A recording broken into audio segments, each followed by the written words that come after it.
बच्चों, मैं ज्ञान भारती हिंदी हाई स्कूल से। बच्चों, आज हम standard 11 subject Hindi poem number 2 पढ़ेंगे। पोएम का नाम है मीरा के पद।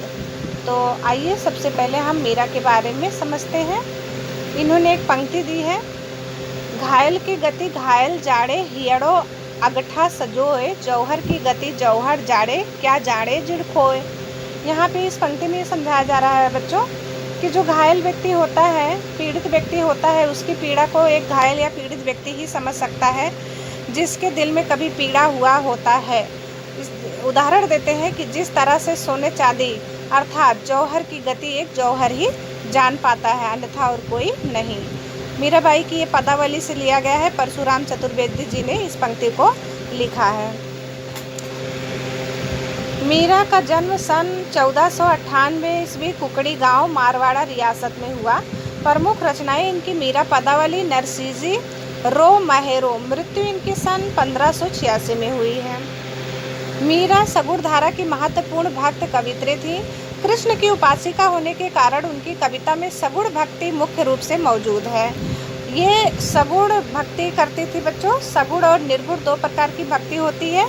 निर्गुण का मतलब जिसमें भगवान को एक केंद्र, एक बिंदु मानकर पूजा जाता है, और सगुण का मतलब जिसके सामने फोटो या मूर्ति रखकर पूजा की जाती है। तो मीरा फोटो और मूर्ति के साथ में कृष्ण की पूजा करती थी। लेकिन निर्गुण भक्ति का प्रभाव भी मिलता है देखने को कहीं कहीं इनके कविता में। संत कबीर रैदास उनके गुरु माने जाते हैं। बचपन से ही उनके मन में कृष्ण भक्ति की भावना जन्म ले चुकी थी। उनके मन में मतलब बच्चों मीरा के मन में, इसीलिए वे कृष्ण को ही अपना आराध्य और पति भी मानने लगी। अन्य भक्तिकालीन कवियों की तरह मीरा ने भी देश में दूर दूर तक यात्राएं की। जैसे चित्तौड़ राजघराने में अनेक कष्ट उठाने के बाद मीरा वापस मेड़ता आ गई। यहाँ से उन्होंने कृष्ण की लीला भूमि वृंदावन की यात्रा की। जीवन के अंतिम दिनों में वह द्वारिका चली गई, और जब इनका मरणासन अवस्था आया तो उस समय ये द्वारिका गई। माना जाता है कि वहीं रणछोड़ दास जी की मूर्ति में समाहित हो गई, अर्थात वहीं पे इनकी जान निकल गई, अर्थात ये मूर्ति में समाहित हो गई, समा गई। उन्होंने लोकलाज और कुल की मर्यादा के नाम पर लगाए गए सामाजिक और वैचारिक बंधनों का हमेशा विरोध किया। पर्दा प्रथा का भी पालन इन्होंने नहीं किया, अर्थात मीरा जो है घूंघट में नहीं रहती थी, उसका भी इन्होंने विरोध किया। तथा मंदिर में सार्वजनिक रूप से नाचने गाने में कभी हिचक भी इन्होंने महसूस नहीं की। मीरा मानती थी कि महापुरुषों के साथ संवाद, जिसे सत्संग कहा जाता था, से ज्ञान प्राप्त होता है और ज्ञान से मुक्ति मिलती है। अपनी इन मान्यताओं को लेकर वह दृढ़ निश्चयी थी। निंदा या बंदगी उनको अपने पथ से विचलित नहीं कर पाई। मतलब जब ये सब काम वो महापुरुषों के साथ में रहकर सत्संग करती थी तो लोग उनकी निंदा या बुराई करते थे, लेकिन इससे भी उनको कोई फर्क नहीं पड़ा और उनका विश्वास हिला नहीं। जिस पर विश्वास किया उस पर अमल भी इन्होंने किया। इस अर्थ में उस युग में जहाँ रूढ़ियों से ग्रस्त समाज का दबदबा था, वहाँ मीरा स्त्री मुक्ति की आवाज़ बनकर सामने आई। मीरा की कविता में प्रेम की गंभीर अभिव्यंजना है, मतलब गंभीर अभिव्यक्ति दिखाई पड़ती है। उसमें विरह की वेदना भी होती है और मिलन का उल्लास भी होता है। मीरा की कविता का प्रधान गुण सादगी और सरलता होता है, जो मेन गुण होता है। कला का अभाव ही उनकी सबसे बड़ी कला है। उन्होंने मुक्तक गेय पदों की रचना की है, मतलब जिन कविताओं को उन्होंने लिखा है मीरा जी ने, उसको हम गा सकते हैं। लोक संगीत और शास्त्रीय संगीत दोनों क्षेत्र में उनके पद आज भी लोकप्रिय है, अर्थात गाए जाते हैं। उनकी भाषा मूलतः राजस्थानी है तथा कहीं कहीं ब्रज भाषा का प्रभाव भी देखने को मिलता है। कृष्ण के प्रेम की दीवानी मीरा पर सूफियों के प्रभाव को भी देखा जा सकता है। मीरा की कविता के मूल में दर्द होता है। वह बार बार कहती हैं कि कोई मेरे दर्द को पहचानता नहीं, ना शत्रु ना मित्र। यहाँ प्रस्तुत पहले पद में मीरा ने कृष्ण से अपनी अन्यता व्यक्त की है तथा व्यर्थ के कार्यों में व्यस्त लोगों के प्रति दुख भी प्रकट किया है, और दूसरे पद में प्रेम रस में डूबी हुई मीरा सभी रीति रिवाजों और बंधनों से मुक्त होने और गिरधर के स्नेह के कारण अमर होने की बात भी कही है। अर्थात गिरधर यानी कृष्ण के प्रेम में जो है लीन हो जाती हैं और उन्हीं के प्रेम के कारण वो अमर भी हो जाती हैं। दोनों पद नरोत्तम दास स्वामी द्वारा संकलित संपादित मीरा मुक्तावली से यहाँ पे लिया गया है बच्चों। तो ये था मीरा का परिचय। अब हम इनकी कविता को पढ़ेंगे। आइए कविता की तरफ ध्यान देते हैं। तो इस कविता में दो पद हैं। पद नंबर 1 है, मेरे तो गिरधर गोपाल दूसरो ना कोई, जाके सिर मोर मुकुट मेरो पति सोई। यहाँ पे मीरा सबको बता रही हैं कि इस दुनिया में मेरे सिर्फ गिरधर गोपाल अर्थात कृष्ण ही हैं और मेरा सहारा इस दुनिया में दूसरा कोई नहीं है। और जिनको मैं पति मानती हूँ उनकी पहचान है उनके सिर पे मोर मुकुट है, अर्थात जिसके सिर पे मोर मुकुट है वही मेरा पति है। छाड़ी दई कुल की कानी कहाँ करियो कोई, संतन ढीक बैठी बैठी लोक लाज खोई। और फिर क्या कहती हैं कि मैं अपने कुल की मर्यादा को छोड़ दी, मुझे कौन क्या कह रहा है मैं किसी बात की परवाह नहीं करी, और मैं संतों के साथ बैठ बैठ कर सत्संग में अपनी लोक लाज खो करके ज्ञान की प्राप्ति की। असूअन जल सींची सींची प्रेम बेली बोई, अब ता बेली फैल गई आनंद फल होई। और मैं आंसू रूपी जल से सींच सींच कर प्रेम रूपी बेली को मैंने बोया अर्थात लता को लगाया, और अब वो लता यानी बेली लता इतनी फैल गई है कि उसमें से आनंद रूपी फल प्राप्त हो रहे। मतलब मेरे पास अब इतना ज्ञान हो गया है कि उस ज्ञान से मुझे आनंद ही आनंद प्राप्त हो रहा है। दूध की मथनियाँ बड़े प्रेम से बिलोई, दधी मथी घृत काढ़ी लियो, डारी छई दही छुई।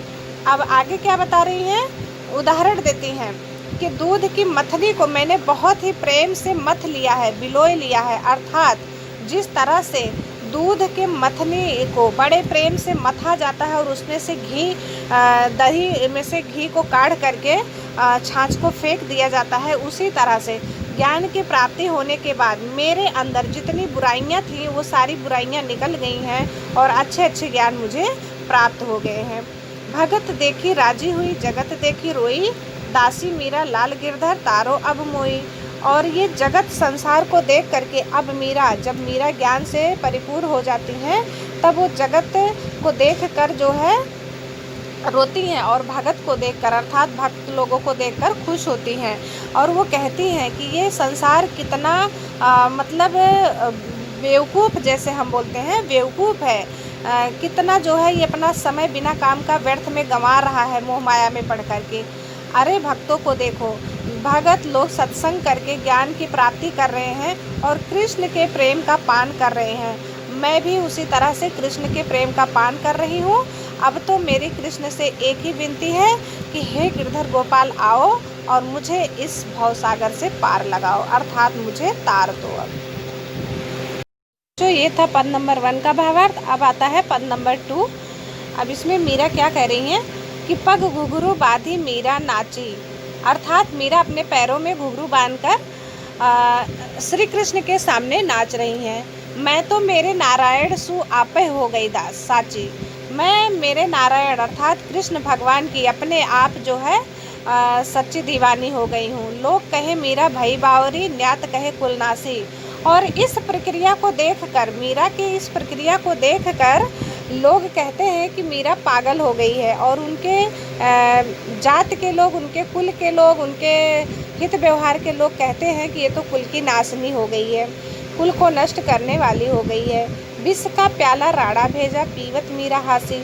तो इन सारी चीज़ों को देख करके जब राणा को लगा कि मीरा मेरी जो है चारों तरफ बेइज्जती करवा रही है, तब उन्होंने गुस्से में आकर के मीरा को मारने के लिए विष का प्याला भेजा और मीरा उस प्याले को हंस हंस कर पी गई, खुशी खुशी पी गई अमृत समझकर, और उस विष से मीरा को कोई भी नुकसान नहीं हुआ। मीरा के प्रभु गिरधर नागर सहज मिले अविनाशी। तो इस तरह से मीरा के जो प्रभु गिरधर नागर अर्थात कृष्ण हैं उनको सहज रूप से प्राप्त हो गए। तो बच्चों ये था पद नंबर 2। तो दोनों के भावार्थ मैंने समझा दिए हैं। दोनों के भावार्थ को आपको अच्छे से लिखना है और याद करना है। आइए अब नीचे इससे संबंधित कुछ प्रश्न दिए हैं अभ्यास के, उस पर ध्यान देते हैं। प्रश्न नंबर 1 है, मीरा कृष्ण की उपासना किस रूप में करती हैं? तो वो कृष्ण की उपासना अपने पति के रूप में करती हैं। और वह रूप कैसा है? तो कृष्ण के मोर पे सिर पे मोर पंख लगा है, गले में गुंज की माला है, हाथ में बंसी है इत्यादि। क्वेश्चन नंबर 2, भाव व शिल्प सौंदर्य स्पष्ट कीजिए। तो अभी एक का और खा दोनों खंड का भावार्थ यहाँ लिखना है। मैंने आपको बोल दिया था पहले ही पद में। असुअन जल सींची सींची प्रेम बेली बोई, अब ता बेली फैल गई आनंद फल हुई। अर्थात कहने का मतलब ये है कि मैंने अपने आंसू रूपी जल से सींच कर प्रेम रूपी लता लगाई थी और अब वो लता इतना फैल गई है कि उसमें से आनंद रूपी फल प्राप्त हो रहे हैं। करने का मतलब यह है बच्चों कि मीरा जो है संतों के साथ बैठकर सत्संग में इतना ज्ञान प्राप्त कर ली है कि अब वो ज्ञान उनको जो है आनंद ही आनंद दे रहा है। खखंड है, दूध की मथनियाँ बड़े प्रेम से बिलोई, दधी मथी घृत काढ़ी लियो, डारी दही छोई।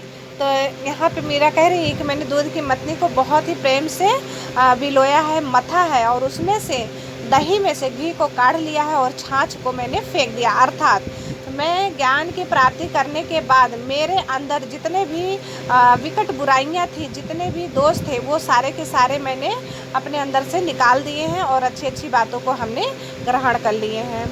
क्वेश्चन नंबर 3, लोग मीरा को बावरी क्यों कहते हैं? तो इसलिए बावरी कहते हैं बच्चों कि वो जो है सबके सामने लोक लाज मर्यादा सब त्याग करके पाँव में घुंघरू बांध करके कृष्ण के मंदिर के सामने नाचती हैं, इसलिए। क्वेश्चन नंबर 4, विष का प्याला राणा भेजा पीवत मीरा हासी, इसमें क्या व्यंग छिपा है?